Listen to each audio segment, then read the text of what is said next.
Let's talk about virality. In the past week, I've read some awesome books, which includes this particular book right here, which is all about the concept of virality and the effects of virality in modern culture. And it had lots of really interesting things to say, but one thing that stuck out to me is that the author sought to make the point that virality is not random. Now, that's not to say this is easy to do. You have to have a certain degree of inspiration or a collusion of events for something to actually go viral. But the point is that you can conceivably plan virality. And in this sense, virality can be the internet's form of pop culture. And as with pop culture, the question can be raised whether viral things can have any inherent worth in them that is lasting beyond their initial boom of popularity. The great thing is that it can. And the frustrating thing is that it doesn't really have to. So if you, like me, are a creator of online content who has not gone viral, who has not entered the popular culture of the internet, you can be tricked into trying to address a false dilemma: substance or virality.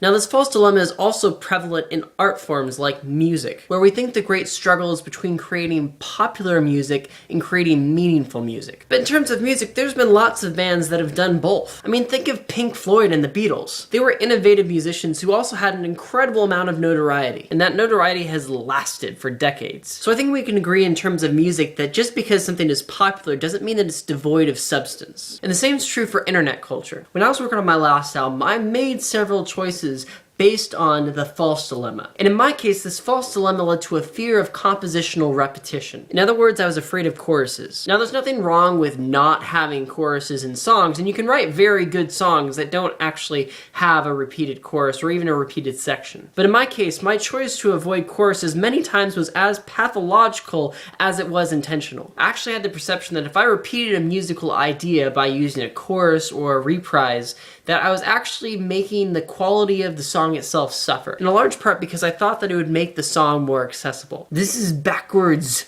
Don't do this. It's just as hurtful to creativity if you flee from things that will make it popular as it is if you cling to things that will make it popular. Many times art and creativity includes both popular elements and inaccessible elements, and they work together. The popular formula does not kill artistic innovation.